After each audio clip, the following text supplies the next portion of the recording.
시간 함께 나눌 하나님 말씀은 로마서 8장 1절로부터 마지막 절까지입니다. 로마서 8장 1절로부터 마지막 39절까지.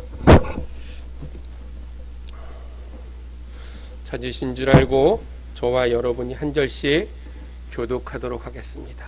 신약성경 249페이지 로마서 8장 1절로 마지막 절까지 한 절씩 교독하시고 마지막 절은 합독하겠습니다. 그러므로 이제 그리스도 예수 안에 있는 자에게는 결코 정죄함이 없나니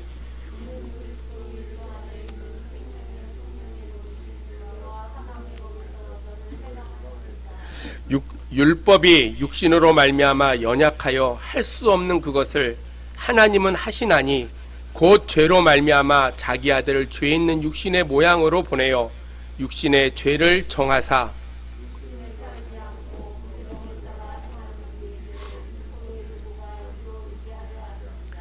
육신을 따르는 자는 육신의 일을, 영을 따르는 자는 영의 일을 생각하나니 육신의 생각은 하나님과 원수가 되나니 이는 하나님의 법에 굴복하지 아니할 뿐 아니라 할 수도 없음이라. 만일 너희 속에 하나님이 영이 거하시면 너희가 육신에 있지 아니하고 영에 있나니 누구든지 그리스도의 영이 없으면 그리스도의 사람이 아니라.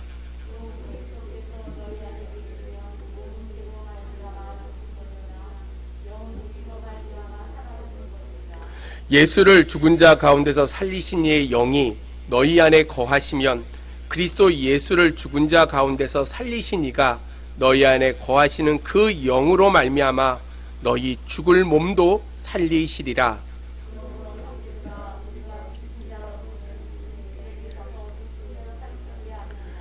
너희가 육신대로 살면 반드시 죽을 것이로되 영으로서 몸의 행실을 죽이면 살리니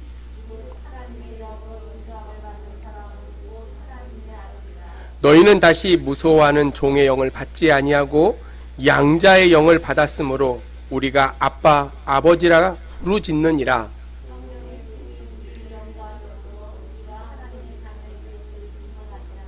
자녀이면 또한 상속자 곧 하나님의 상속자요 그리스도와 함께한 상속자니 우리가 그와 함께 영광을 받기 위하여 고난도 함께 받아야 할 것이니라.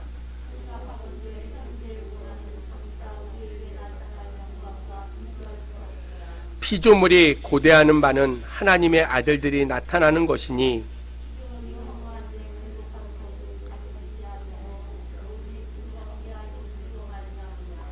그 바라는 것은 피조물도 썩어짐의 종로로 탄 데서 해방되어 하나님의 자녀들의 영광의 자유에 이르는 것이니라.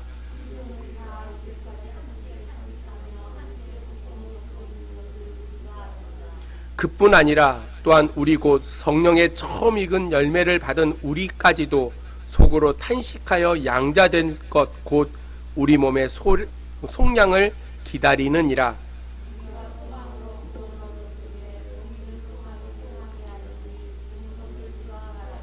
만일 우리가 보지 못하는 것을 바라며 참음으로 기다릴지니라.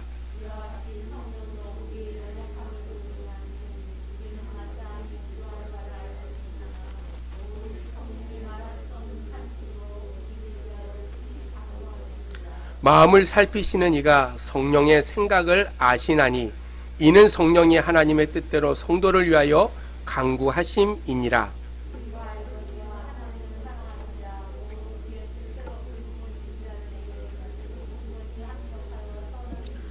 하나님이 미리 아신 자들을 또한 그 아들의 형상을 본받게 하기 위하여 미리 정하셨으니 이는 그로 많은 형제 중에서 맏아들이 되게 하려 하심이니라.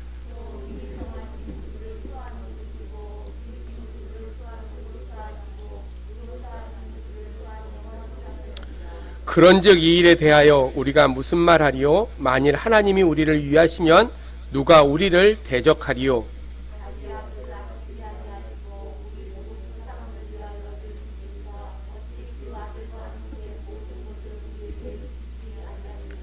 누가 능히 하나님께서 택하신 자들을 고발하리요? 의롭다 하신 이는 하나님이시니.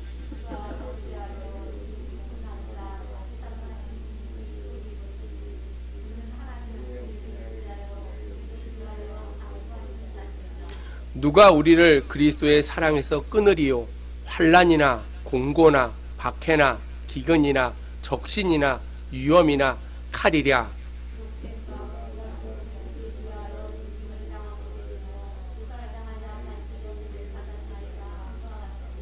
그러나 이 모든 일에 우리를 사랑하시는 이로 말미암아 우리가 넉넉히 이기느니라.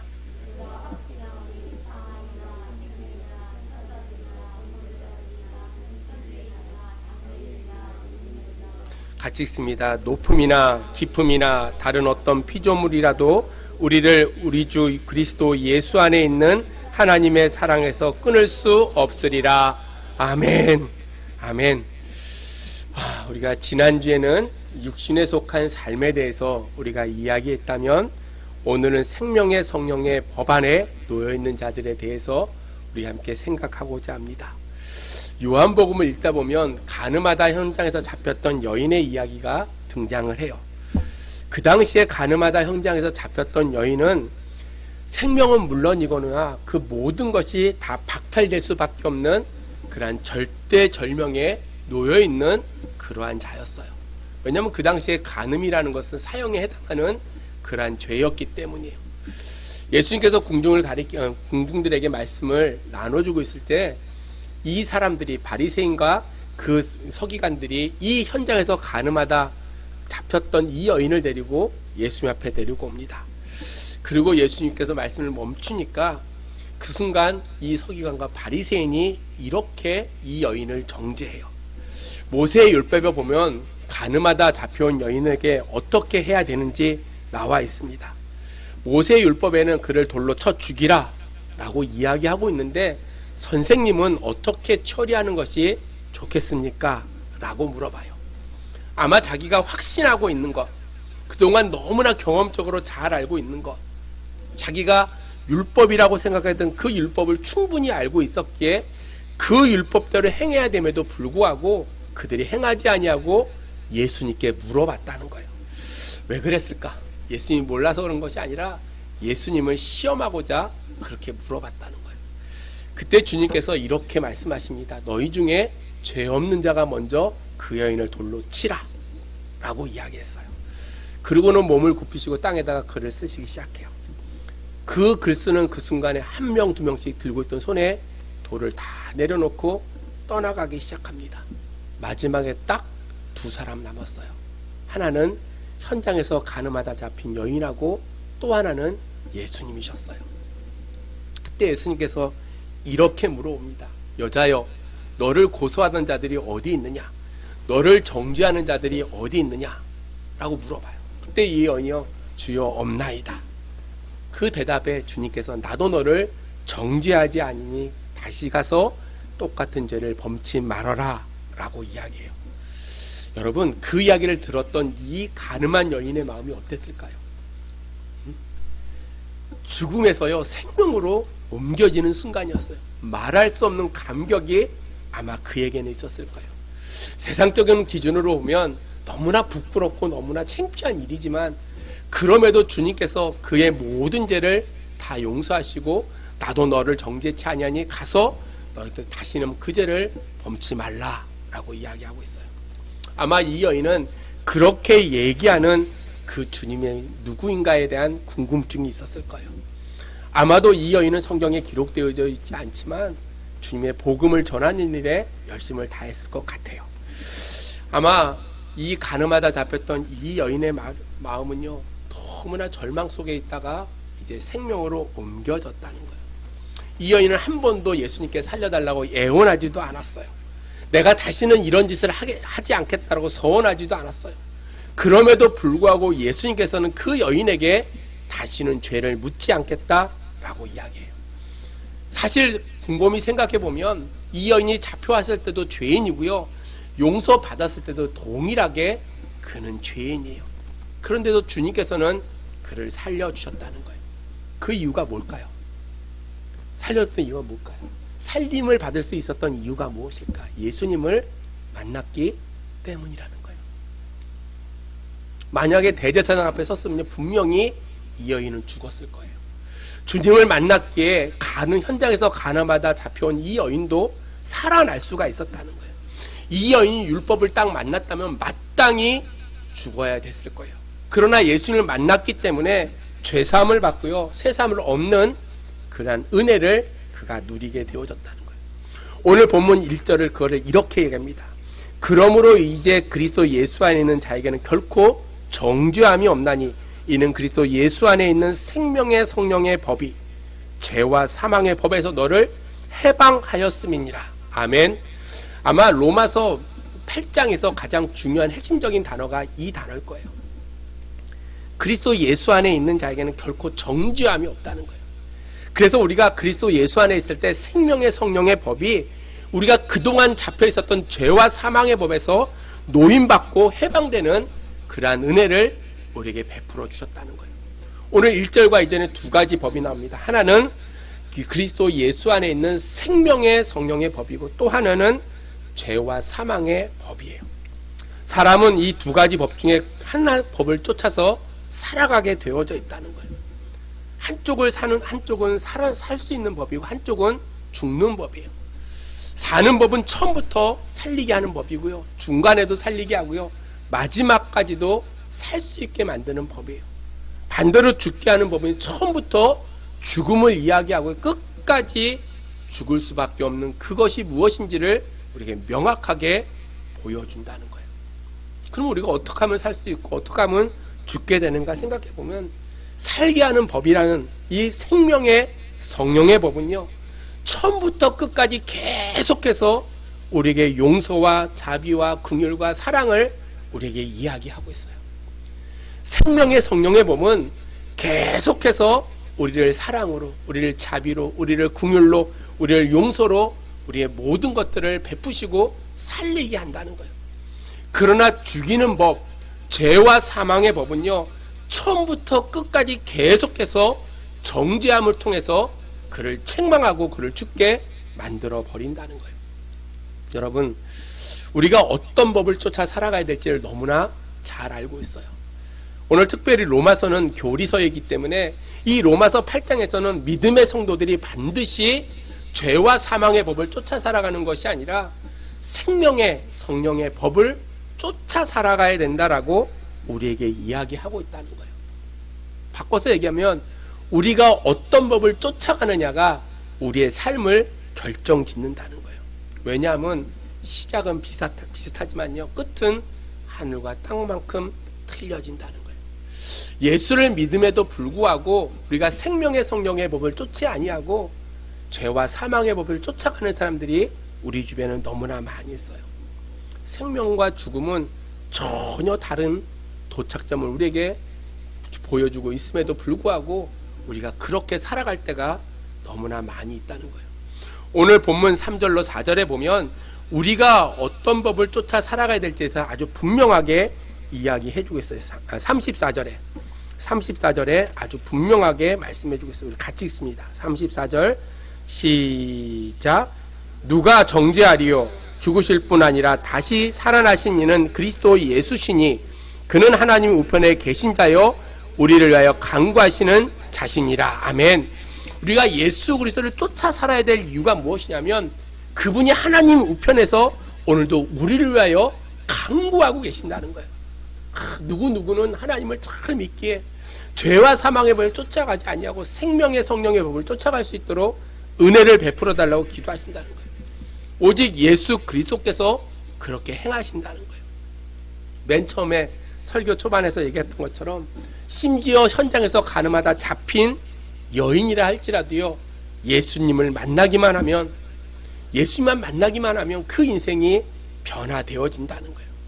그 만남이요, 자기가 원해서 만났던 원하지 않아서 끌려와서 만났던 간에 예수를 만나기만 하면 우리의 삶이 변화되어져요. 그 어떤 사람도 내가 죄인이라 할지라도 내가 부족함과 투성이라 할지라도 예수님을 만나기만 하면 그 안에서 죄 용서의 놀라운 은혜가 우리 가운데 베풀어진다는 거예요. 예수를 믿으면 새로운 피조물이 되어져요. 새 생명이 되어지고요. 새 사람이 되는 은혜가 우리 가운데 임하게 되어져 있다는 거예요. 사랑하는 성도 여러분, 우리가 믿음 안에 살아갈 때요, 예수를 만난다는 것이 참 중요한 일이에요. 그렇죠? 그 중요한 일 가운데 그 다음에 우리의 삶의 모습을 우리에게서 계속해서 요구하고 있다는 거예요. 누가복음 15장에 보면 탕자의 비유가 나옵니다. 집을 나갔던 둘째 아들, 다시 돌아왔던 이유가 무엇인가? 그것이 바로요, 아버지의 관계가 딱 끊어져 버렸어요. 처음부터 아버지의 관계가 나쁘지 않았어요. 그러나 아버지가 가지고 있던 자기의 분깃을 다 받아가지고 떠나면서 아버지와의 관계가 끊어져 버렸어요. 호적이 끊어졌다는 것이 아니고요, 관계가 끊어졌어요. 여러분, 관계를 다시 세운다는 게요, 결코 쉽지 않아요. 하나님 안에서의 다시는 계속 되어지지만 인간 사 속에서 다시라는 건요, 결코 쉽지 않아요. 다시 회복한다는 게, 그것이 어떠한 관계라 할지라도요. 오늘 그래서 이 탕자는요, 아버지로부터 멀리 떠났어요. 시간이 흘러서요, 흥청망청 돈을 쓰기 시작합니다. 아버지도 잊어버리고요, 어머니도 잊어버리고요, 자기 형도 잊어버리고요, 다만 육신의 것들을 쫓아서 살기 시작했어요. 그가 아버지의 아들임에도 불구하고 그것을 잊어버렸다는 거예요. 근데 중요한 것은 그렇게 잊어버리고 살았던 그 아들에게 아버지는 그를 결코 잊어버리지 않았다는 거예요. 그 아들의 아버지는 한 번도 그 아들을 잊어버리지 않았어요.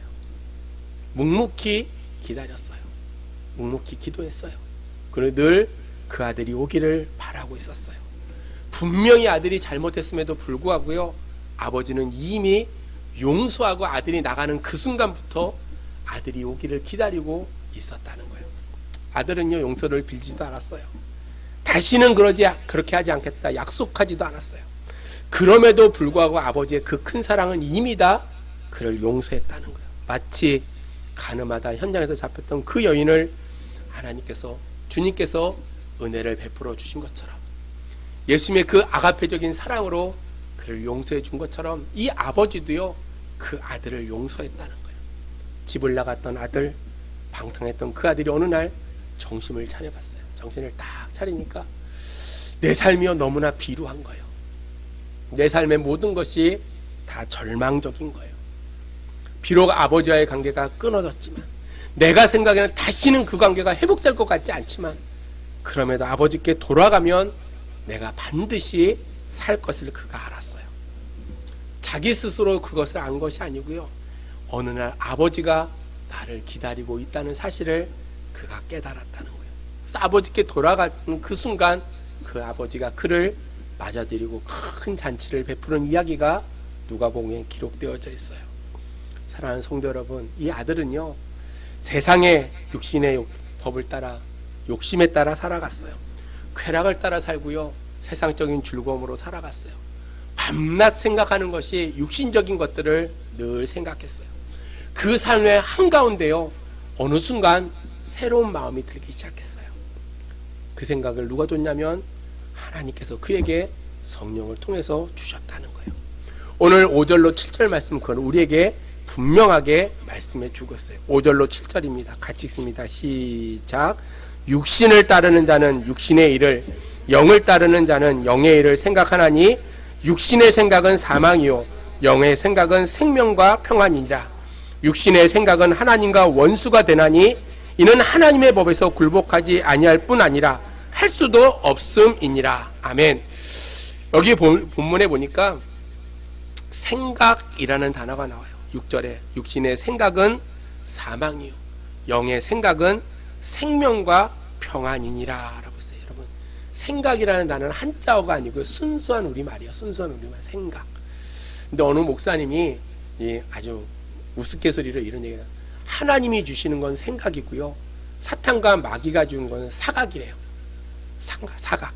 생각은 살아있는 그러한 생각이고 그런 것이고, 사각은 죽은 것을 준다는 거예요. 하나님 우리에게 계속 좋은 것을 공급하시는데 사단 마귀는 우리를 계속해서 육신을 따라 살아갈수록 우리를 만든다는 거예요. 살아있는 깨달음이 아니라 죽은 깨달음을 마귀는 계속해서 준다는 거예요.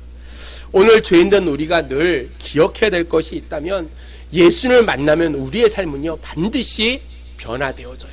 오늘 본문에 보니까 세 가지의 단계를 거쳐서 변화돼요. 첫 번째, 누구든지 그리스도 예수 안에 있으면 결코 정죄함이 없다는 거예요.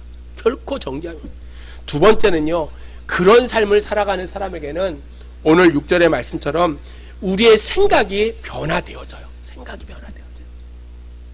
생각이 변화되어지면요 우리의 삶이요 그리스도 예수 안에 있는 영의 삶을 살아가는 그러한 삶을 산다는 거예요. 여러분, 내 마음에 어떤 생각을 갖고 있느냐에 따라서 우리의 삶이 변화되어져요.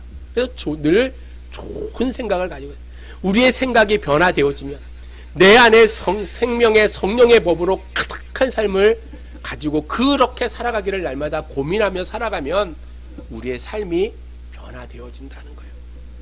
전에는 항상 잔악계나 육신의 것들을 생각했어요. 그러나 예수를 만나고 내 생각이 변화하는 그 순간부터 영원을 생각하면서 우리는 살게 되어져요.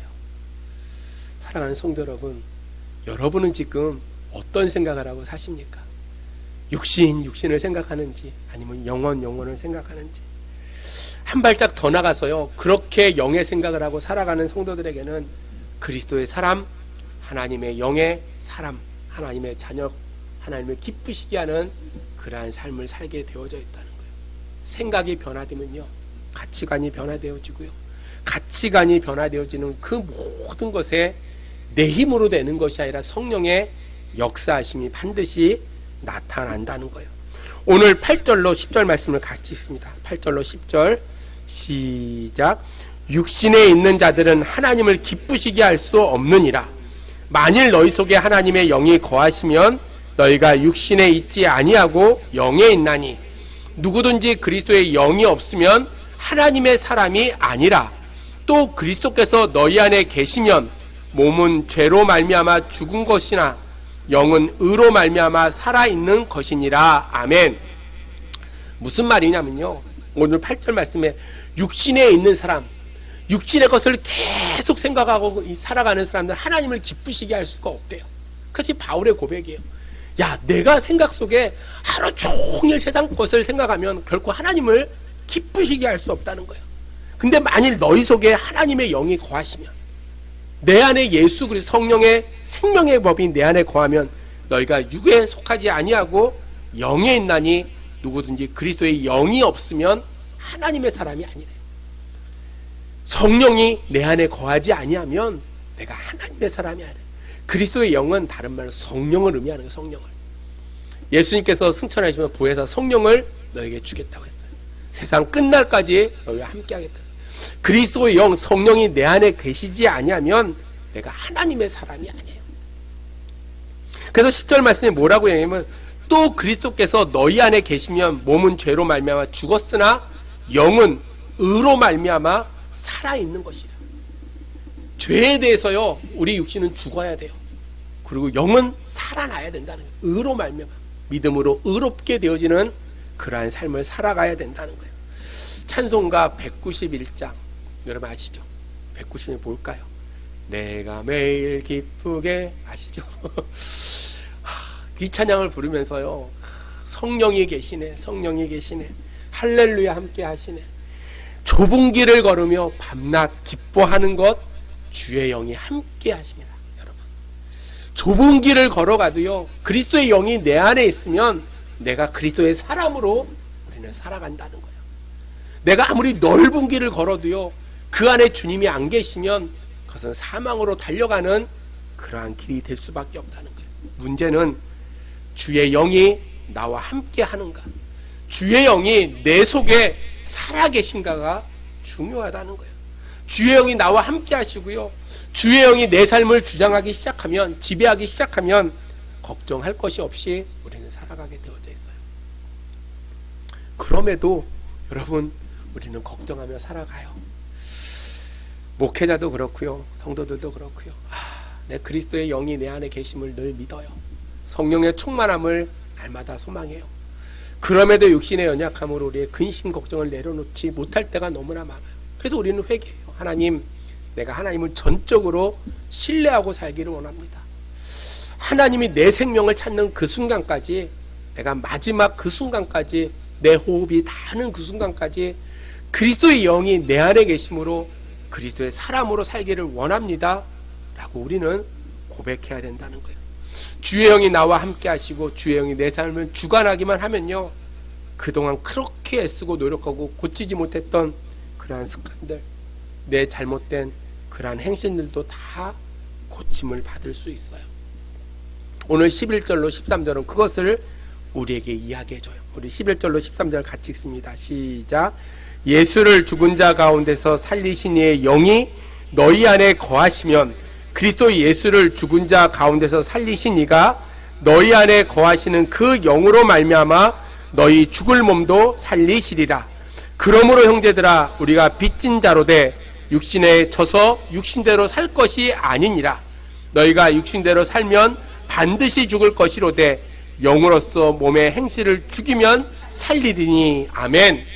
여러분, 영으로서 몸의 행실을 죽여야 된다는 거예요. 그래야지만이 산다는 거예요. 성령의 충만함으로 말미암아 내가 육신적인 몸의 행실들을 날마다 죽이고 살아갈 때, 나의 잘못된 것들, 나의 죄악된 것들, 내가 지금까지 갖고 있었던 그런 습성들을 다 버릴 때 그 안에서 내가 살아난다는 거예요. 예수를 죽은 자 가운데 살리신 이의 영, 곧 하나님의 영인 성령이 내 안에 계시면, 그래서 내가 성령의 생명의 성령의 법을 쫓아 살기만 하면 죽은 몸도 살려주시는 그러한 역사가 나타난다는 거예요. 내가 그동안 애쓰고 노력해서 고치지 못했던 그 몸의 못된 행실도요, 하나님의 영이 성령이 내 안에 계시면 고쳐진다는 거예요. 오랫동안 끊지 못했던 담배, 술, 성령의 충만함이 임하면요, 어느 순간부터 그것은 끊을 수 있는 하나님의 은혜가 우리 가운데 나타난다는 거예요. 로마서 8장의 가장 중요한 가르침이 무엇이냐면, 육신의 법을 쫓아 살아가지 말고 생명의 성령의 법을 쫓아서 살아가라는 거예요. 아멘이십니까? 여러분, 육신의 법을 쫓아 살지 말고요, 생명의 성령의 법을 쫓아 살아가라는 거예요. 그렇게 살아갈 때 오늘 14절 말씀에 무릇 하나님의 영으로 인도함을 받는 사람은 곧 하나님의 아들이다. 여러분, 아멘이십니까? 하나님의 영, 성령의 인도함을 받은 사람이 곧 하나님의 사람이라는 거예요. 그냥 하나님의 사람이 아니고요, 성령의 인도하심을 받아야 돼요. 성령의 충만함이 임해야 되고요, 그 가운데 성령의 인도하심이 우리 가운데 있을 때 우리가 곧 하나님의 아들이 된다는 거예요. 인도함을 받는다라는 그 말은요, 내 마음의 주권자, 내 마음의 주관자가 곧 성령이 되어져야 된다는 거예요. 여러분, 우리 인생을 살면서요, 내 삶의 주인이 내가 될 때가 너무나 많이 있어요. 성령이 내 안에 주인이 되어지고 주님이 내 안에 계실 때 우리의 삶이 변화되어진다는 거예요. 아무리 큰 배도요, 선장의 말에 따라 움직이는 것처럼, 조그만 키가 움직이는 것 따라 그 큰 배가 움직이는 것처럼 우리의 삶의 모든 것이 성령의 인도하심에 따라 살아갈 때 나는 나로서 하나님의 아들이라고 인침을 받는 그러한 삶을 살게 되어져 있다는 거예요. 뿐만 아니라 오늘 본문에 보니까 이렇게 하나님의 영인 성령에 따라 살아가는 사람들은요, 그 안에 두 가지를 우리는 선언하면서 살아가야 된다는 거예요. 28절 말씀입니다. 우리가 너무나 잘 아는 말씀, 28절 시작. 그러니까 하나님을 사랑하는 자, 곧 그의 뜻대로 부르심을 입은 자에게는 모든 것이 합력하여 선을 이루니라. 모든 것이 합력하여 선을 이룸을 우리는 선언하면서 살아가야 된다는 거예요. 예수를 믿고 살아가는 사람들, 생명의 성령의 법을 쫓아 살아가는 삶에 있어서 가장 중요한 두 가지 선언 중에 하나가 무엇이냐면, 모든 것이 합력해서 선을 이룬다라는 사실을 고백하며 살아간다는 거예요. 특별히 오늘 이 말씀에 보니까 우리가 알거니와, 우리가 안다는 거예요. 아, 성령을 안에 살아가는 삶이 어떠한 것인지를 분명히 안다는 거예요. 근데 오늘 말씀해 보니까 전에 모든 것이 합력하여 선을 이루는 것을 알지 못했지만 이제는 그것을 알게 되어졌다는 거예요. 성령의 역사하심을 따라, 성령의 인도하심에 따라. 얼마 전까지도 잘 몰랐던 것, 모든 것이 합력하여 선을 이루는 것도 모르는 자들이었지만 성령님이 내 안에 계시면, 심지어 기도하는 내용이 뭔지도 모르고 우리는 기도할 때가 너무나 많아요. 그러나 성령이 내 안에 계시면 우리는 분명히 안다는 거예요. 그래서 성령이 안 계시면요, 26절에 보니까 마땅히 빌 바를 알지 못한다 라고 해요. 마땅히 기도할 바를 알지 못한다. 성령이 안에 계시지 않으면 우리는 그렇다는 거예요. 그랬던 사람이 성령 안에 있을 때 모든 것이 합력해서 선을 이룬다는 거예요. 여러분, 이 선이라는 게 뭘까요? 모든 것이 합력하여 선을 이룬다. 우리는 많이 쓰잖아요, 교회 안에서. 우리 합력해서 선을 이룹시다. 그럼 그 선이라는 것을 잘 되는 것으로 우리는 보통 해석을 해요. 모든 것이 합력하여 모든 성도들이 다 합쳐서 잘 되는 것이다 라고 우리는 해석을 해요.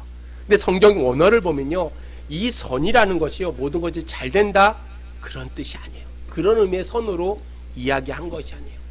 선이 무엇인지를 그 다음 29절에 아주 정확하게 우리에게 가르쳐주고 있어요. 선에 대해서 도대체 무엇인지 우리는 깊이 생각하지 않는데 29절에서 아주 자세하게 우리에게 이야기해 준다. 29절 말씀을 같이 읽습니다. 시작. 하나님이 미리 아신 자들을 또한 그 아들의 형상을 본받게 하기 위하여 미리 정하셨으니 이는 그로 많은 현장 중에서 맏아들이 되게 하려 하심이니라. 아멘.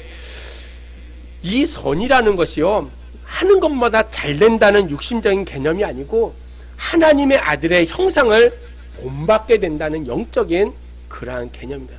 모든 것이 합력해서 모든 성도들이 하나가 돼서 그리스도를 닮아가는 삶을 살아가야 된다는 거예요. 그것이 이 선에 대한 영적인 그러한 개념이라는 거예요. 그리스도의 형상, 예수 그리스도의 이미지를 본받아 살아가는 것. 내 삶의 신앙의 여정 가운데 어떤 경험을 하든지 간에 그 모든 것이 합력해서 내 인격적인 삶을 그리스도를 본받는 삶으로 만들어 간다는 거예요, 여러분. 그래서 우리는 고난 가운데서도요, 그것을 견뎌내요. 어려움과 시험 속에서도요, 내가 그것이 합력해서 하나님을 닮아가는 방법이기에 나는 그것을 인내하면서 그 길을 걸어간다는 거예요. 그것이 믿음의 성도들이 해야 될 첫 번째 선언이라는 거예요. 두 번째 선언이 무엇이냐면 하나님의 영인 성령의 인도하심을 받아 우리는 살아가야 된다는 거예요, 여러분. 우리가 그리스도의 형상을 본받고 마지막까지 영화로운 존재로 우리는 살아갈 것을 선언해야 된다는 거예요. 30절 말씀은 이렇게 기록합니다. 또 미리 정하신 그들을 또한 부르시고 부르신 그들을 또한 의롭다 하시고 의롭다 하신 그들을 또한 영화롭게 하셨느니라 라고 했어요, 여러분. 하나님의 영은요, 우리를 영화롭게 하신다는 거예요. 오늘 이것이 구원의 서정을 이야기합니다. 30절이 미리 정하시고 예정하시고 그를 부르시고 그를 의롭다 칭의하시고 그를 통해서 또한 하나님을 영화롭게 하는 영화의 과정을 거치게 우리를 부르셨다는 거예요. 얼마나 아름다운 고백인지 몰라요. 예수를 알기 전에는 우리가 의로운 존재도 아니고요, 우리는 불의한 존재였어요. 그러나 그리스도를 알고 성령이 내 안에 계실 때 우리는 영화로운 존재가 되어졌다는 거예요. 율법 외에 나타난 하나님의 그 의로 말미암아 우리 그리스도 예수 안에서 우리가 부르심을 받고 의롭도함을 받고 오늘 영화로운 존재로 우리를 만들어 주셨다는 거예요. 사랑하는 성도 여러분, 육신의 법을 쫓아가는 사람들은 육신의 생각을 해요. 그러나 생명의 성령의 법을 쫓아 살아가는 저와 여러분의 삶에는요, 날마다 하나님이 함께 하심으로 모든 것이 선을 이루어갈 뿐만 아니라 우리를 마지막까지 영화롭게 하시는 하나님의 은혜가 있음을 우리가 생각하고 그 안에서 승리의 삶을 살아갈 수 있는 저와 여러분들이 되어지기를 주의 이름으로 축복합니다. 이제 말씀을 정리합니다. 사랑하는 성도 여러분, 지난주와 이번 주 두 주를 통해서 육신의 법을 쫓아가는 사람과 생명의 법을 쫓아가는 사람이 어떠한가 우리는 생각해 봤어요. 당연히 우리는 생명의 법을 쫓아 살아가야 돼요. 그러한 삶을 살아갈 때 우리는 그리스도 안에서 내 생각도 내 계획도 내 주장도 다 내려놓고 오직 하나님이 나를 인도하심을 날마다 생각하고 그 안에서 주님의 뜻을 나타낼 수 있는 저와 여러분들이 되어지기를 주의 이름으로 축복합니다. 기도하겠습니다. 하나님 감사합니다. 오늘도 부족한 용을 통해서 말씀을 전하게 하신 주님, 생명의 성령의 법을 따라 살아가기를 원합니다. 하나님 안에서 내 삶이 모든 것이 합력하여 선을 이루는 삶이 되게 하시고, 영화의 그 과정까지 하나님을 잊어버리지 아니하고 내 생명 내 숨 다하는 그 순간까지 주님을 따라가는 저희들이 될 수 있도록 하나님 역사하여 주시옵소서. 하루를 살아도 주님과 동행하게 하시고, 내 육신의 어려움을 주님 앞에 내려놓고 오직 주님이 역사하심을 날마다 생각하며 그 안에서 참된 기쁨을 가지고 살아가는 믿음의 아름다운 자녀들이 될 수 있도록 하나님 역사하여 주시옵소서.